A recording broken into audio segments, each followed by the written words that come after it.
Most mornings, you wake up and the first thing you think about is what you have to do today. Work, school, the pile of laundry that's been judging you from the corner for 11 days. Normal things, human things. But this morning, and before your eyes are even open, you become aware of something that is not normal and is not human. Your body. Not in a bad way, more like something is extraordinarily, almost offensively right. Like every muscle was assembled by an engineer who was told, make this as perfect as possible and don't stop until there's nothing left to improve. You flex your hand under the covers. It is enormous. You wake up as LeBron James. Let's start here, because this is genuinely the first thing that would hit you, and it would hit you hard. You are 6 feet 9 inches tall, 250 pounds, and none of that weight is wasted. LeBron's body fat percentage sits around 7 to 8%. The average American man is around 24. At 7%, you can see the specific muscle groups through the skin. Your body doesn't look like a person. It looks like an architectural diagram of what a person could theoretically become. You sit up. Your core engages automatically, trained to do this 10,000 times, in gyms from Akron to Miami to Los Angeles and back. You stand. Door frames are suddenly a consideration. The custom king bed still had your feet near the edge. You look down at your hands. LeBron's hand span is over 9 inches, pinky to thumb. When you hold one up in front of your face, it nearly covers it entirely. You pick up the glass of water from the nightstand. It looks like a shot glass. And then you do what every single person would do within 30 seconds. You flex in the mirror. You're not even embarrassed. Because what's looking back at you is the body that has dominated the NBA for over 20 years without a single serious long-term injury. The body that recovers from a full game in 48 hours, because LeBron James reportedly spends $1.5 million per year on maintenance and recovery. $1.5 million per year on his body. You'll get to that. But first, where are you? You are in LeBron's Brentwood mansion in Los Angeles, 13,000 square feet, 6 bedrooms, 8 bathrooms, a home theater, a wine cellar. Notable because LeBron doesn't drink, so the wine cellar is essentially decorative, a pool and a gym. The gym deserves its own mention. This is not a rich person's treadmill room that gets used 3 times in January.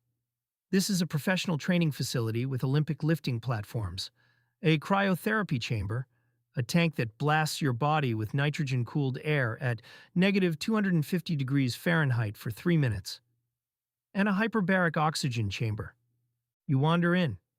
The bar is already loaded, 4 plates on each side. 405 pounds. Your warm-up weight, apparently. You put it back down.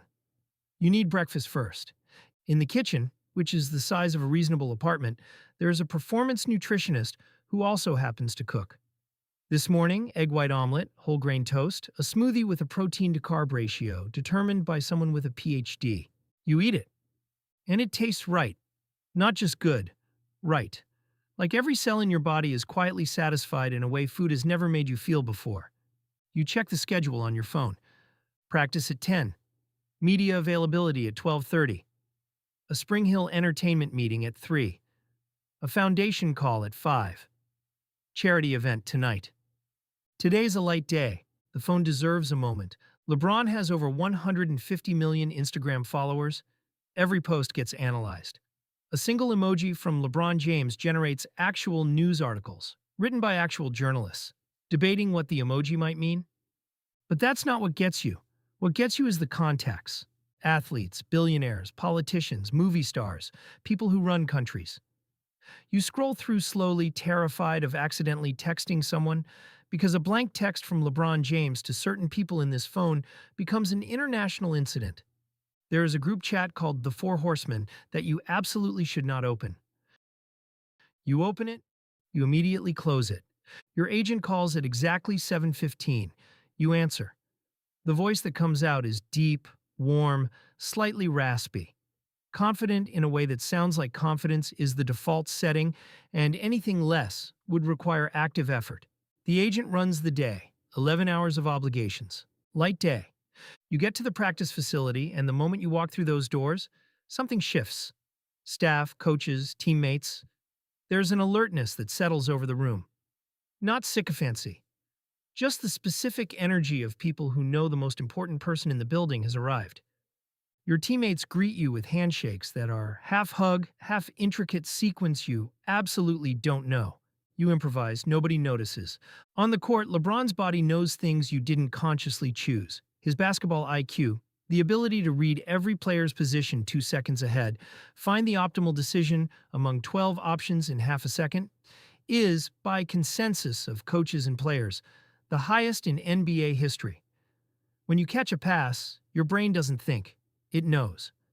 The ball leaves your hands perfectly weighted, perfectly timed, landing exactly where your teammate's hands will be. You do this for 2 hours. At the end of it, you feel fine. Not tired. Fine. Like you went for a moderate walk. Because this body was built for this. Then the media comes in. LeBron was on the cover of Sports Illustrated before he played a single NBA game.